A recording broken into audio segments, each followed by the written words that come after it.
तो we will start with Mumbai Indians versus Delhi Capitals. देखो इस मैच में सबसे इंटरेस्टिंग पॉइंट जो स्टार्टिंग से हमें दिख रहा था, specially for me tactically speaking, और इस पॉइंट का ना काफ़ी हद तक इम्पैक्ट आएगा जब हम इस पॉडकास्ट के लास्ट में केकेआर वर्सेस डीसी का प्रीव्यू करेंगे, कि यार टॉस होता है, ठीक है, मुंबई टॉस जीतती है और वो बोलती है कि हमें बॉलिंग करनी है। हार्दिक पांड्या कहता है हमें चेस करना है, इस ग्राउंड पे काफ़ी हाई स्कोर्स बनते हुए आ रहे हैं, डे मैच है तो मतलब सेकेंड इनिंग्स की एंड में रात भी हो जाएगी, फ्लड लाइट्स भी ऑन हो जाएंगी, ड्यू पड़ने का भी असर रहेगा, and it made every sense कि आप टॉस जीत के चेस करो। बट ऋषभ पंत कहता है भाई हमें वैसे भी बैटिंग ही करनी थी पहले। And this represents two very stark approaches in this IPL, जो कि आई वुड से इस आईपीएल से ही निकल के आए हैं कि T20 क्रिकेट को अप्रोच कैसे करा जाए। देखो आजकल मोर और less, more often than not, जो पिच पे हम लोग खेल रहे हैं T20 मैचेस में, वो हमेशा high scoring batting friendly wicket ही निकल के आ रही है। इस पर तो सब अग्री कर सकते हैं। तो अब इस हाई स्कोरिंग विकेट पे दो अप्रोचेज हैं मैचेस को जीतने के। एक है कि आप टॉस जीत के चेज करो, विच इज जो कि मतलब सदियों से चलता हुआ आ रहा है, जब से T20 क्रिकेट चलता हुआ आ रहा है, कि आप लॉजिकली टॉस जीत के चेज ही करना चाहते हो। छोटे ओवर्स हैं तो टारगेट आपको पता है कितने ओवर्स में कितने रन मारने हैं, ड्यू फैक्टर आ सकता है, बारिश हो गई तो भी सेकंड इनिंग्स में फ़ायदा होगा, हमेशा लोग चेज ही करना चाहते थे। अभी एक नया अप्रोच पता क्या निकल के आया है? Because we are seeing the potential of scoring absurdly high numbers, कि मतलब 250 तो मजाक ही हो गया। इसके चलते हुए ना अब टीम्स एक नया अप्रोच भी आजमा रही हैं, जहाँ पे वो टॉस जीत के बैटिंग करना अभी माइंड ही नहीं करती हैं। क्यों? क्योंकि आप अगर पहले बैटिंग करके एक ऐसा टारगेट खड़ा कर दो जो कि प्रैक्टिकली इम्पॉसिबल है चेस करना, तो लिटरली जब दूसरी टीम चेस कर रही होगी ना, every single dot ball will add so much pressure that it will virtually become impossible to chase the target. इसके कई सारे मतलब ये हमेशा फूल प्रूफ स्ट्रैटेजी तो है नहीं, क्योंकि इसमें हमने देखा केकेआर ने भी ये चीज़ करी थी पहले बैटिंग करके, लेकिन फिर भी वो हारे हैं। अभी यू वुड से कि आरसीबी ने जो है उनके अगेंस्ट पहले बैटिंग करी, एसआरएच के अगेंस्ट पहले बैटिंग करी, तो वो जीत गया despite SRH wanting to chase. Same चीज़ अभी सीएसके वाले मैच में भी हुई है। तो कई टीम्स चेस करना चाहती हैं तब भी हार जाती हैं, और कई टीम्स पहले बैटिंग करना चाहती हैं या फिर ना चाहते हुए बैटिंग करें तो भी हार जाती हैं। तो कोई भी चीज़ 100% सक्सेस रेट के साथ नहीं आती है। बट ये दो स्ट्रैटेजीज मुझे एविडेंट लग रही हैं ऑफ लेट। रिगार्डलेस अगर हम लोग चेंजेस की बात करें, ठीक है, तो क्वेटजी भाई साहब को कोई स्टमक बग हो गया था, पेट वेट खराब था उनका, तो लूक वुड आ गए थे एंड इट डिड नॉट पे ऑफ। क्लियरली सबको पता ही है कितनी पिटाई हुई है लूक वुड की। बट अगर हम लोग डीसी की बात करें, बड़े इंटरेस्टिंग चेंजेस थे। पृथ्वी शॉ को आउट कर दिया भाई। पृथ्वी शॉ पहले स्टार्टिंग में नहीं खेल रहा था, फिर कुछ मैचेस खेला, दोबारा बाहर निकाल दिया। तो उसका फ्यूचर क्या होने वाला है एग्जैक्टली, स्पेशली अगर अगले साल मेगा ऑक्शन होता है, देखने में बड़ा इंटरेस्टिंग रहेगा। नोकिया को भी निकाल दिया जाता है। This was something that I could have never imagined before the beginning of this IPL, कि एक टाइम ऐसा भी आएगा जब नोकिया को बाहर निकाल दिया जाएगा, जिसको लास्ट ईयर इतना मिस करा गया था। लिजार्ड विलियम्स आते हैं, उन्होंने बहुत इंप्रेस करा मुझे, उनकी बात करेंगे। एंड कुमार कुशागर को फाइनली टीम में लिया गया था। ठीक है, फर्स्ट इनिंग्स की बात करते हैं। जब पावर प्ले आता है, 92 for no loss in the power play, and इसमें से 78 रन थे मैकगर्क के। McGurk was on the verge of scoring potentially the fastest 100 in the history of IPL. Chris Gayle का 30 बॉल का जो रिकॉर्ड था उसको वो टाई कर सकता था अगर वो 3 छक्के मार देता तो। एंड कोई बड़ी बात नहीं, 3 छक्के बोलने में मुझे पता है बहुत बड़ी बात लगती है, बट जिस तरीके से वो खेल रहा था, यू ऑल वुड अग्री कि it was very much possible. McGurk ने जो बैटिंग करी है ना पावर प्ले में, specially against the likes of Mumbai Indians, जहाँ पे बुमराह जैसे बॉलर्स भी हैं, Nuwan Thushara has disappointed, I agree, but वो जो एक्शन है उसका slingy action, it is not natural for a batsman to face a bowler with that sort of a sling. तो वो थोड़ा कहीं ना कहीं एक फैक्टर तो क्रिएट करता है, पोटेंशियल अनसर्टेनिटी तो क्रिएट करती है। ऐसे बॉलर्स के खिलाफ इतनी तगड़ी बैटिंग करना कि आप फ्रंट फुट क्लियर कर करके छक्के मारे जा रहे हो, one of the most impactful innings. At least power play की अगर हम बात करें, एक वो ट्रैविस हेड की इनिंग्स याद आती है जब वो 125 रन लोगों ने मार दिए थे। एंड ये टॉप 3 टॉप 4 में ये वाली इनिंग्स भी आएगी। I think you all would agree with that as well. But एक बहुत ही कॉन्ट्रास्टिंग चीज़ थी यहाँ पे, पोरेल जो कि ओपनिंग कर रहे थे आज, उन्होंने 13 बॉलों पे 11 रन बनाए थे।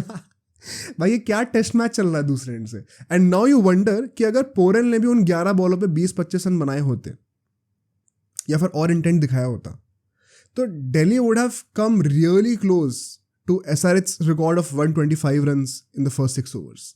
But Abhishek Porel is not working for me. I don't know why he is playing every game. मतलब मुझे I'd rather have Prithvi Shaw.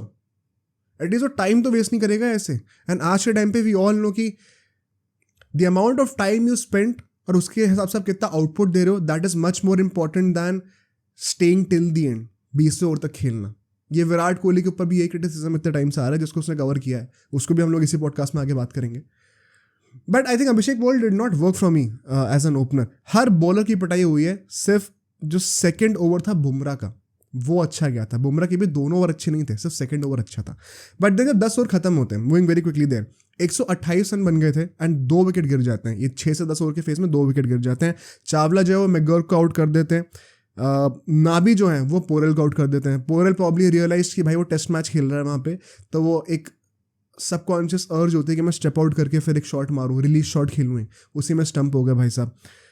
सिर्फ 36 रन आते हैं यहाँ पे। अब 36 रन अगर आप 4 ओवर में मार रहे हो तो कहने को तो 9 रन पर ओवर है, बट अगर आपने पिछले के 6 ओवर में 90 से ज़्यादा रन मारे हुए हैं, which is more than 15 run in over, तब फिर आपको लगता है ना कहीं ना कहीं कि यार थोड़ा कम तो नहीं हो रही है रन रेट। एंड डीसी ने ये चीज़ पहले भी दिखाई है। As a matter of fact कई सारी टीम्स ने ये पैटर्न दिखाया है जहाँ पे वो टेक ऑफ बड़ा अच्छा करते हैं, फिर मिडिल ओवर्स में थोड़ा सा स्लो पड़ जाते हैं। हमने केकेआर के साथ भी ये चीज़ होते हुए देखी है। बट देन जब 15 ओवर हो जाते हैं, ठीक है, यहाँ पे 62 रन और ऐड होते हैं 10 से 15 ओवर के बीच में, रीगेन कर लेते हैं मोमेंटम ये लोग। और क्यों होता है? बिकॉज शाई होप जो आते हैं ना वो बहुत अच्छा एक्सेलरेट करते हैं। As a matter of fact Pant उस टाइम पे दूसरे एंड पे थे और वो थोड़ा स्लो खेल रहे थे। It was Shai Hope who was taking the momentum forward.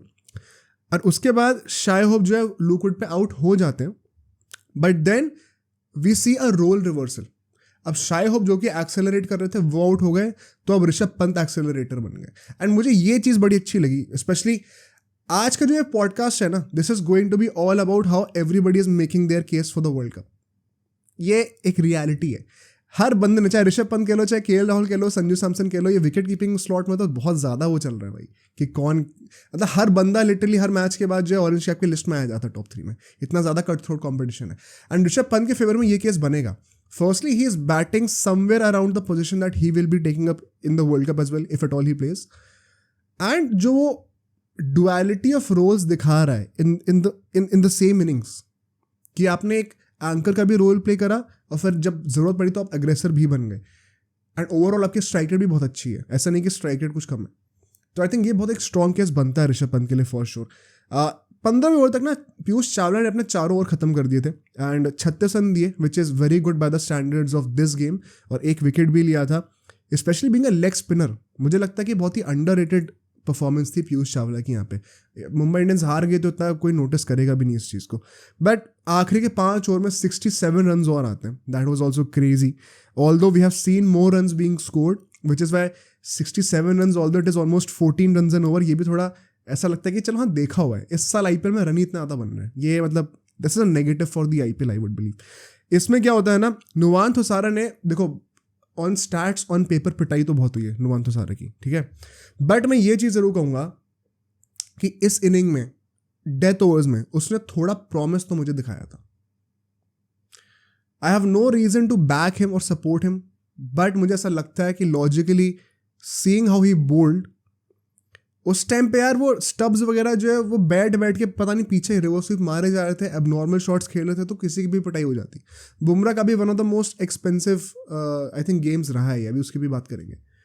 But थोसारा एक तो मेरा एक्सपीरियंस है नहीं कुछ, दूसरा ही मैच था, थोड़ा उसको पॉलिश करा जाए ना तो I think he can show some promise. He is far below Pathirana right now, कोई कंपैरिजन ही नहीं है कोई, but he can always strive to be that level. Regardless हम लोग यहाँ पे देखते हैं कि ट्रिस्टन स्टब्स जो कि इवेंचुअली एक्सेलरेट करने लग जाते हैं, इनिशियली बहुत ज़्यादा स्लो खेल रहे थे। आई रिमेंबर हाउ उसके एक पॉइंट ऑफ टाइम पे कुछ 10-15 बॉलों पे 10-15 रन ही थे, पंती संभाल रहा था एक साइड से, एंड वो थोड़ा वियर्ड था देखने के लिए, बिकॉज स्टब्स ने ना फिनिश बहुत अच्छा कर दिया, तो कोई इस फेज की बात नहीं करेगा। स्टब्स ने स्टार्ट बहुत स्लो किया था, and if you want to criticise their batting at all, वैसे तो ज़रूरत है नहीं 250 रन बनाए, तो this is something that they could learn, कि मतलब अगर आपके पास ऑलरेडी इतने विकेट्स इन हैंड हैं और आधे से ज़्यादा इनिंग्स खत्म हो चुकी है, तो you can afford to go all out from the first delivery itself. Regardless he makes up for it, because उसके बाद जो उसने बैठ के शॉट्स मारे हर किसी को, मतलब एक फ्रेजर मैकगर्क और फिर एक ट्रिस्टन स्टब्स, ये दोनों फॉरनर्स इतना ज़्यादा इम्पैक्ट लेके आ रहे हैं ना दिल्ली के लिए, that all of a sudden Delhi इतनी थ्रेटनिंग टीम लग रही है कि पूछो ही मत। बुमराह जो है बुमराह ने I think he was still one of the best bowlers out there and this has been the case throughout this IPL की मुंबई इंडियंस मैचेस हारे जा रही है, रन्स पिटवाए जा रही है एंड फिर भी हम देखते हैं कि बुमराह की इकोनॉमी 9-10 से ऊपर कभी जाती ही नहीं है भाई, और विकेट जो लेता है सो अलग. सो आई थिंक इन दोनों को, चावला एंड बुमराह को, तो मैं यहाँ पे पूरे नंबर दूंगा. They tried their best to control DC, but बाकी बॉलर्स ने बहुत रन लीक करे. लूक वुड हो गया, अपना थुसारा हो गया, इन लोगों ने they could not really create an impact that was needed. Regardless, जब हम सेकंड इनिंग्स पे आते हैं, यहाँ पे ना डीसी ने जो सबसे बड़ी स्ट्रेंथ थी मुंबई की बैटिंग की, which is to give a great start in the power play, वही तोड़ दी. रोहित शर्मा को जो है, he never got going. Lizaad Williams ने तो एक बाउंसर मारी थी, रोहित शर्मा ने अपना मुंह हटा लिया था डर के मारे, इतनी तेज बॉल थी वो. आई थिंक लिजार्ड विलियम्स ने ऑन पेपर चाहे स्टार्ट जितने एक्स्ट्रॉर्डनरी ना हो, पर मुझे इंप्रेस जरूर करा लिजार्ड विलियम्स से. पहला मैच था, प्रॉमिसिंग लग रहा था सीजन में मुझे. रोहित शर्मा आउट हो जाते हैं मिड ऑफ पे शॉट खेलते हुए. सेम जो है अपना ईशान किशन एंड सूर्य कुमार यादव, तीनों स्लो डिलीवरीज पे आउट हो जाते हैं. एंड ये 3 विकेट जो आपके गिर गए, आपके 3 मेन बैट्समैन गिर गए, तो उसके बाद तो कुछ बचा ही नहीं ना सीन. फिर आप क्या एक्सपेक्ट कर रहे हो कि तिलक वर्मा, अपना हार्दिक पांड्या, टिम डेविड, ये सब आके आपको, जो कि इतने फॉर्म में नहीं है. आई वुड स्टिल से कि तिलक वर्मा ने तो फिर भी प्रॉमिस दिखाया, but the rest of the guys have not been in great form. And अगर आप 250 चेस करना चाहते हो, it's not an ordinary feat. I know IPL में इससे हमने बहुत बार देख लिया है, but it is never easy. तो टॉप 3 में से एक बंदे को तो चलना ही चाहिए था. एंड यू कुड आर्ग्यू कि शायद मुंबई इसी की वजह से हारी है, बिकॉज अल्टीमेटली जो मार्जिन था वो बहुत कम हो गया था लॉस का. अगर पावर प्ले में किसी एक ओपनर ने थोड़े रन ज़्यादा बना दिए होते, क्या मुंबई जीत गई होती, यू कुड वंडर. रिगार्डलेस, यहाँ पे अगर हम लोग बॉलर्स की बात करें, खलील ने 3 ओवर डाले. पहले 2 ओवर के बाद पंत के पास कोई मतलब पूरा सेंस था बोलने का कि यार तीसरा ओवर देने की जरूरत नहीं है अभी, but he stuck to Khalil Ahmed, उसको तीसरा ओवर दिया एंड उसी ओवर में सूर्य कुमार यादव आउट हो गया. तो आई थिंक यहाँ पे एक डिसीजन ऐसा था, टैक्टिकल डिसीजन, जिसको अगर गलत जाता तो क्रिटिसिज्म मिलता पंत को, अब सही गया तो उसको तारीफ भी करनी चाहिए. So that was also nice to see. जब 10 ओवर खत्म होते हैं, अब 6 से 10 ओवर के फेस के बीच में ना कोई भी विकेट नहीं गिरते. हार्दिक पांड्या, तिलक वर्मा अपनी इनिंग्स को रीबिल्ड करना शुरू करते हैं एंड कुलदीप और अक्षर पटेल, ये जो उनके स्टैंड आउट बॉलर्स रहे, उनकी पिटाई करते हैं. ये बहुत इंप्रेसिव लगा मुझे. 50 रन बनते हैं इन 4 ओवरों में. एंड हार्दिक पांड्या को भी तुम कितनी भी गाली दे लो, बॉलिंग भी अच्छी नहीं करी उसने. आई वुड इवन आर्ग्यू कि कैप्टनसी भी बहुत मीडियोकर थी, बट बैटिंग में उससे प्रॉमिस दिखाया. एंड पता है, ऑन अ मोर बेसिकली, कि अगर हम लोग एज इंडियन टीम के जो फैंस हैं ना, अगर हम लोग वर्ल्ड कप की तरफ से देख रहे हैं from that point of view, तो यार हार्दिक पांड्या अगर बैटिंग अच्छी कर रहे हैं तो इसमें सबका भला ही है, कुछ बुराई नहीं है. तो मुंबई इंडियंस के लिए जो कर रहा है वो सब ठीक है. एक बात, एक नैरेटिव वो एक तरफ पर रखते हुए, अगर वो वर्ल्ड कप में खेलता है तो उसका फॉर्म अच्छा होना ज़रूरी है भाई. एंड अगर वो ऐसी बैटिंग कर रहा है तो it is showing some promise. Let's hope that he carries on this वे.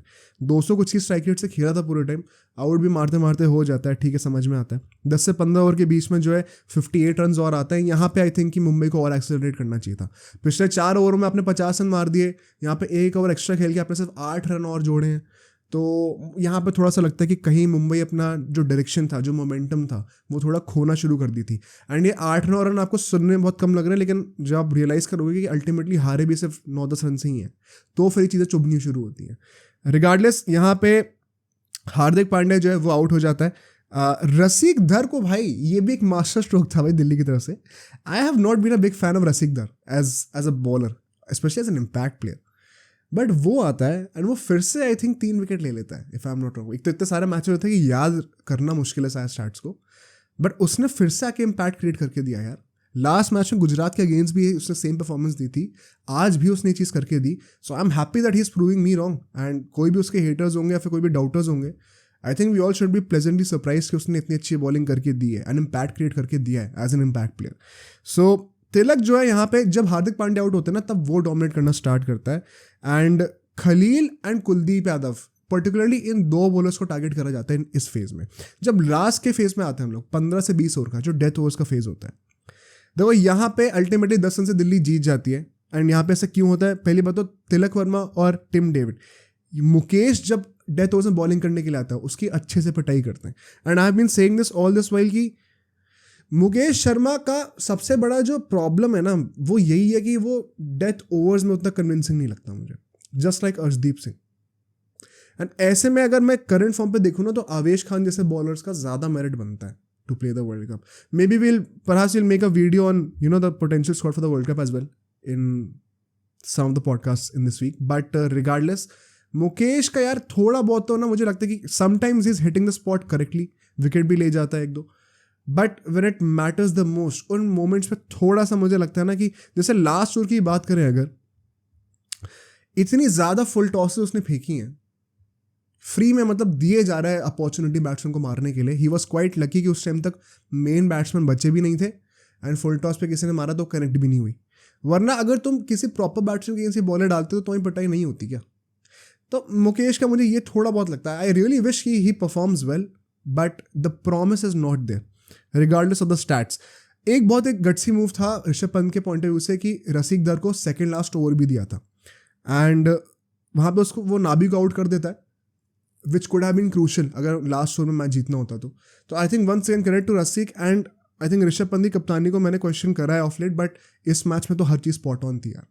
तो credit to Rishabh Pant as well for the captaincy that he displayed. All in all इस मैच के बाद मैं ये जरूर कहूँगा, दिल्ली ने जो ये एक दो बिग टोटल्स खड़े करे ना एकदम से, गुजरात हो गई, मुंबई हो गई, गुजरात को तो डबल पीट कर दिया, 2 बार हराया ह्यूमिलिएट करके. DC all of a sudden has a great chance of entering the playoffs if they continue to play this way. क्योंकि अगर एक भी मैच अगर आप और हार गए ना, फिर all of a sudden फिर से लगने लग जाएगा कि यार स्टार्टिंग में 2-3 मैचेस और जीत गए होते तो अभी हमारे पास रिजर्व होता थोड़ा. As far as Mumbai is concerned, I think it is fair to assume now that they will not be qualifying.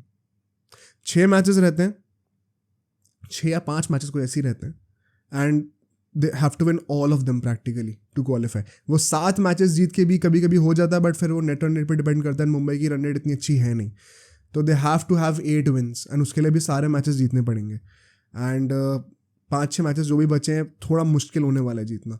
So I think Mumbai शायद they could aim for a mid table finish right now. अगर यहाँ से वो qualify कर जाते हैं तो it is the most Mumbai thing ever, because they have done this in the past. But there is something about them in this year that does not feel correct like it used to in the past few seasons.